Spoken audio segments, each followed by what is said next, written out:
Hello everyone, अगर आप preparation करना चाहते हैं UGC NET mass communication and journalism के लिए, तो अगर आप यूजीसी नेट अपना क्वालिफाइड करना चाहते हैं मास कम्युनिकेशन जर्नलिज्म से, तो आपके लिए इंपॉर्टेंट हो जाता है एग्जाम से रिलेटेड सारी इंफॉर्मेशन जानना। पहले एग्जाम को जाने, ठीक है, अपने पेपर को जाने, और पेपर को जानने की जहां तक बात आती है, जाने सिलेबस क्या है, बुक्स क्या है, कट ऑफ क्या है, previous year paper, exam pattern क्या है। और कट ऑफ बहुत ही इंपॉर्टेंट हो जाती है आपके लिए, क्योंकि कट ऑफ से ही आगे आप ये डिसाइड कर पाते हैं कि आपको कितने मार्क्स ऑब्टेन करने हैं जीआरएफ के लिए, असिस्टेंट प्रोफेसर के लिए, या ओनली पीएचडी अगर आप देख रहे हैं तो कंप्लीट इंफॉर्मेशन आज मैं आपको दूंगा इस आर्टिकल के थ्रू। इस आर्टिकल का लिंक आपको इस वीडियो के डिस्क्रिप्शन में भी मिल जाएगा। बहुत इंपॉर्टेंट इंफॉर्मेशन होने वाली है, तो अगर आप सीरियसली तैयारी कर रहे हैं मास कम्युनिकेशन यूजीसी नेट के लिए, तो ये वीडियो एंड तक जरूर देखिएगा। तो हम शुरुआत करते हैं इसके सिलेबस से। तो अगर हम बात करें सिलेबस की, तो 10 यूनिट्स होते हैं आपके पेपर 1 में, और 10 ही यूनिट्स होते हैं आपके मेन सब्जेक्ट पेपर 2 में, जो कि है मास कम्युनिकेशन एंड जर्नलिज्म। ठीक है, तो फर्स्ट यूनिट आती है introduction to journalism and mass communication.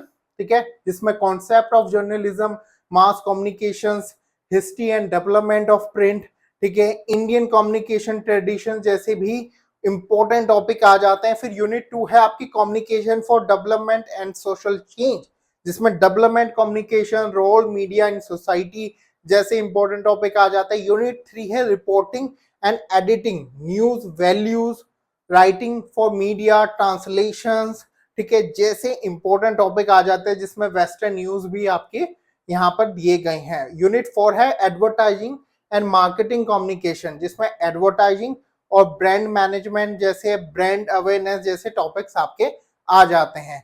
Unit 5 है आपकी public relation and corporate communications, ठीक है, जिसमें पीआर टूल्स, पीआर स्ट्रक्चर जैसे टॉपिक्स आते हैं।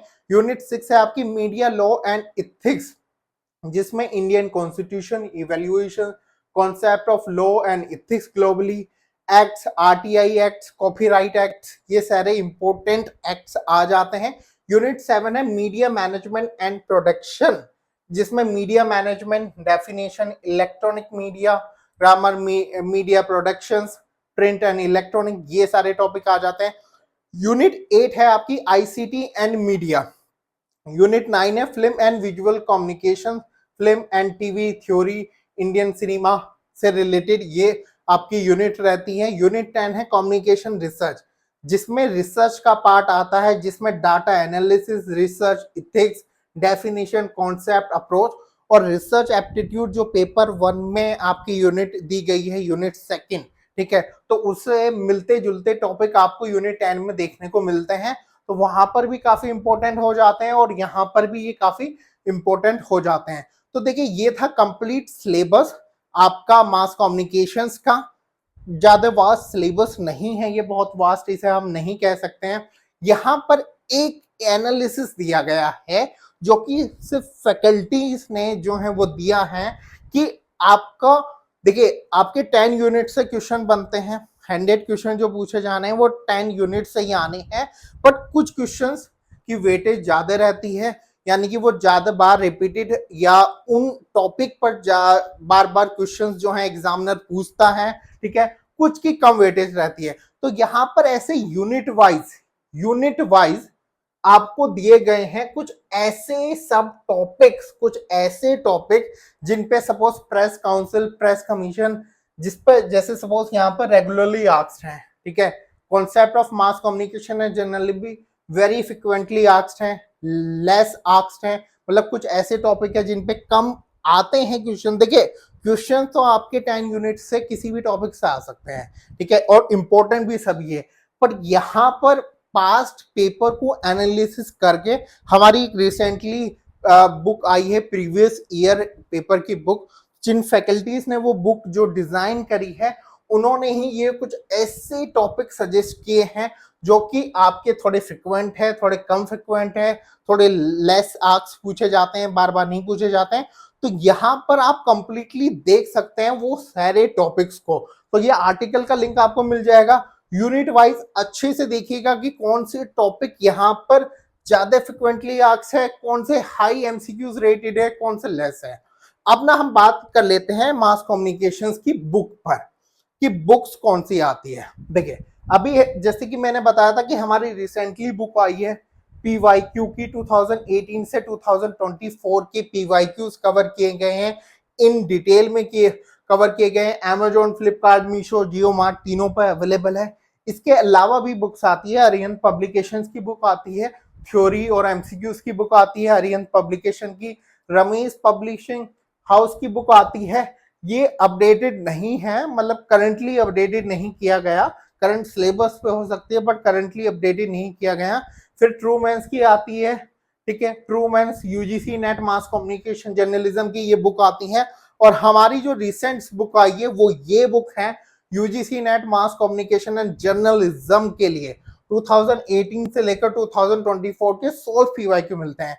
ये बुक अच्छी है, खराब है, अगर ये आप जानना चाहते हैं, ठीक है, तो इस आर्टिकल का जब आपको लिंक मिल जाएगा तो आप यहाँ से सैंपल पर क्लिक कर सकते हैं, या हमें आप सिंपली अगर आप इस बुक्स के बारे में सैंपल लिटरली आप इसका चेक करना चाहते हैं तो आप हमें व्हाट्सएप कर सकते हैं 7310762592 पर, ठीक है। यहाँ पर हमारी टीम जो है आपको इस बुक की कंप्लीट डिटेल्स जो है वो प्रोवाइड करवा देंगे, जहां पर आप सैंपल देख सकते हैं कि किस तरीके से डिटेल में सारी एक्सप्लेनेशंस डाली गई हैं। इसके अलावा देखिए 10 यूनिट्स दी गई हैं, ठीक है। अगर आप यूनिट वाइज बुक खरीदने जाते हैं, अगर आप यूनिट वाइज प्रेफरेंस करना चाहते हैं तो यहाँ पर देखिए सभी यूनिट्स की ना बुक्स दी गई हैं जो कि अमेजोन पर अवेलेबल है, ठीक है, और विद लिंक दी गई है। यस पर क्लिक करेंगे तो आप उस बुक पर पहुंच जाएंगे, ठीक है। तो आप अगर यूनिट वाइज लेना चाहते हैं तो यहाँ पर सारी बुक दी गई। अब इंपॉर्टेंट आ जाता है, इससे कट ऑफ से हम ये डिसाइड करते हैं कि हमें कितने मार्क्स ऑब्टेन करने हैं, नेक्स्ट अटेम्प्ट में हमारा टारगेट क्या होना चाहिए। तो हम एनालिसिस करेंगे दिसंबर 2024, जून 2024, जून 2023 और दिसंबर 2023 की, ठीक है। तो ये सारी कट ऑफ हम एनालिसिस करने वाले हैं, ओके। तो चलिए कट ऑफ को रीड करना बहुत इंपॉर्टेंट हो जाता है, आप अपना टारगेट सेट कर सकते हैं, तो देन इट्स वेरी इंपॉर्टेंट। तो देखिए दिसंबर 2024 रिसेंटली जो एग्जाम हुआ था, पहले उसकी कट ऑफ देखते हैं, ठीक है। स्टूडेंट्स कट ऑफ नहीं चेक करते और ये बहुत बड़ी गलती है। कट ऑफ चेक कीजिए, आपको पता चलेगा कि आपको क्या टारगेट रखना है। अनरिजर्व कैटेगरी में जीआरएफ के लिए 216 थी, असिस्टेंट प्रोफेसर के लिए 192 और ओनली पीएचडी के लिए 172 थी। वहीं अगर कंपेयर किया जाए जून 2024 से तो 216 सेम ही कट ऑफ रही थी, ठीक है, सेम ही कट ऑफ रही थी। असिस्टेंट प्रोफेसर के लिए 184 और ओनली पीएचडी के लिए 160 रही थी। तो यहाँ पर देखिए जीआरएफ के लिए तो अनचेंज रही थी। देखिए कट ऑफ वेरी करती है कई सारे रीजन की वजह से, कितने स्टूडेंट्स अपीयर्ड हो रहे हैं उसका सबसे बड़ा रीजन है पेपर का लेवल कितना था, डिफिकल्ट लेवल था। अगर डिफिकल्ट लेवल जाता है तो थोड़ी कट ऑफ कम रह सकती है, ठीक है। अगर स्टूडेंट्स कम अपीयर्ड होते हैं ना जिस भी एग्जाम में, ठीक है, उसकी कट ऑफ नॉर्मली हाई चली जाती है, ठीक है। एंड अगर तो यहाँ पर अगर हम ओबीसी की बात करें तो 240 यहाँ पर 200 है, 178, 168, 160, 146। चलिए ये तो हो गई जून और दिसंबर 2024 की बात।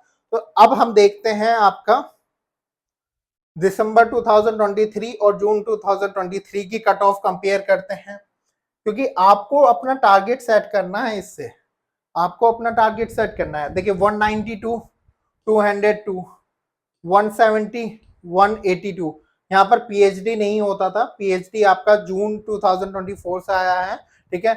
EWS 192, 182, 154, 164, OBC 190, 168, 182, 154। तो ये कट ऑफ रही है। देखिए अब ना आप अपना टारगेट कैसे सेट करना है आपको। अगर आप अपना टारगेट सेट करना चाहते हैं ना, सपोज अगर आप जनरल में यहाँ पे एक एग्जांपल ले रहा हूँ, आप जनरल कैटेगरी में हो, जीआरएफ क्वालिफाइड करना चाहते हैं, तो हाईएस्ट पिछले 2 साल में क्या गई है, हाईएस्ट पिछले 2 साल में गई है 216, ठीक है, 216 हाईएस्ट गई है जीआरएफ के लिए।